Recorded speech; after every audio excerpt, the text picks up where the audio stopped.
Word mission के तहत आप सबका स्वागत है। देखिए, उसका उद्देश्य ये है कि बच्चे शुद्ध रूप से बोलें, साउंड क्लियर हो, प्रोनाउंसिएशन में गलती ना हो। तो बहुत लोग कुछ पढ़ने में समस्या आती है, बोलने में, लिखने में समस्या आती है। तो देखिए, जो ग्रामेटिकल मीनिंग होती है कुछ अलग होती हैं, और कंप्रीहेंशन मीनिंग जो है एक शब्द के कई अर्थ होते हैं। तो उस हिसाब से मैंने काम किया है। कंप्रीहेंसिंग मीनिंग लिखा है टेंस का। टेंस जैसे प्रेजेंट, पास्ट, फ्यूचर हम जानते हैं। उसके ईच टेंस हैज़ 4 पार्ट्स।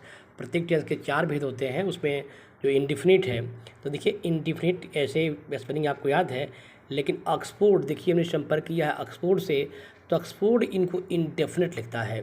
बाकी इंडियन परपेक्ट में ये मीनिंग है इंडेफिनिट या इंडेफिनिट बोला जाता है। तो वही लोग जो कैसे उच्चारण किया जाए ये चीज़ को समझें। और इसकी मीनिंग होती है, जो ये इंडेफिनिट शब्द एडजेक्टिव है, और एडजेक्टिव है जिसका अर्थ होता है नॉट फिक्स आर क्लियर, जो क्लियर ना हो, फिक्स ना हो। इसको हिंदी में अनिश्चित कहते हैं, अनियमित कहते हैं, अनियत भी कहते हैं। और जो अस्पष्ट हो, संदिग्ध हो, संदेहास्पद हो। और नाउन में इसका अर्थ हो जाता है, देखिए एक शब्द के कई मीनिंग होते हैं। जैसे कोई बच्चा है तो अपने पिता के लिए पुत्र हो सकता है, पुत्री हो सकती हैं, लेकिन एक टीचर के लिए स्टूडेंट हो सकते हैं। उस पर कई रिश्ते उनके अलग अलग समय में अलग अलग लोगों के साथ होता है। वैसे एक शब्द नाउन भी हो सकता है, एडजेक्टिव भी हो सकता है, एडवर्ब के भी बात आ सकती है, कई शब्द होते हैं, तो ध्यान रखना है। तो नाउन में इसका अर्थ होता है अनिश्चितकालीन। दूसरा शब्द है जो कॉन्टिन्यूअस। तो कॉन्टिन्यूअस देखिए, कॉन्टिन्यूअस शब्द है CONTINUOUS। कॉन्टिन्यूअस स्पेलिंग कई बार गलती होती है, कई बार कंपटीशन में पूछे जाते हैं करेक्शन में वर्ड मिशन के तहत। तो कंटिन्यूअस को हम लोग कॉन्टिन्यूअस बोलते हैं, लेकिन शुद्ध रूप से ऑक्सफोर्ड जो है लंदन का जो साउंड है कंटिन्यूअस बोला जाता है। तो कंटिन्यूअस, और भारतीय पक्ष में देखिए बड़ी की मात्रा लगी हुई है, कंटिन्यूअस ये भी बोला जाता है। कॉन्टिन्यूअस शुद्ध रूप से नहीं है, लेकिन हम लोग बोलते हैं कॉन्टिन्यूअस। ये भी देखिए कॉन्टिन्यूअस शब्द भी एडजेक्टिव है, और इसका अर्थ होता है अपूर्ण, जो पूर्ण न हो। इसलिए कॉन्टिन्यूअस टेंस को अपूर्ण काल भी कहते हैं, जो निरंतर हो, लगातार चल रहा हो, बिना हो। जो कार्य अपूर्ण है वही तो चलता रहेगा। तो बिना रुके होने वाला, उसका अर्थ होता है जो अपूर्ण का बिना रुके हुआ होने वाला। इसको अविरल भी कहा जाता है, और अविरत और अविरल भी कहते हैं।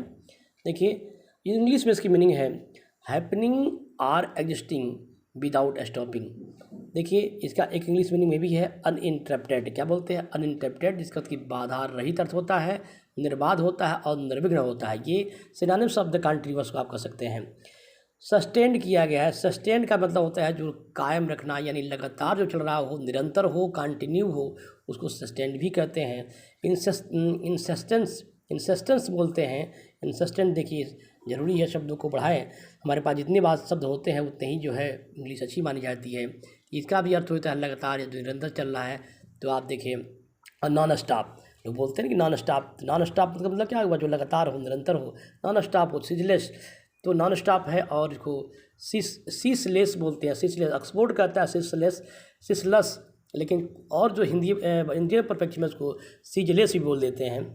तो उसका अर्थ होता है सीजलेस का continue for a long time without stopping. इस प्रकार अभी हम 2 शब्द को दे रहे हैं, इंडिफिनिट और कंटिन्यूअस। वर्ड मिशन वर्ड में आपका हम पूरी कोशिश करेंगे कि शब्दों को देते रहें। तो आपसे निवेदन जरूर करूंगा कि जो भी आप काम को करना है, तो देखिए मैं आपको इसको जो है चाहूँगा कि आप सब्सक्राइब, लाइक और शेयर अवश्य करें। और ये मेरा प्रयास रहेगा कि बच्चों के लिए मैं पूरा उच्चारण लिख करके ऑक्सफोर्ड से और इंडियन परफेक्ट को ध्यान में रखते हुए तमाम मीनिंग को हर सब्जेक्ट देने का प्रयास करूँगा। ये मेरा अपना प्रयास रहेगा। Thank you. फिर मिलते हैं नए वर्ड के साथ।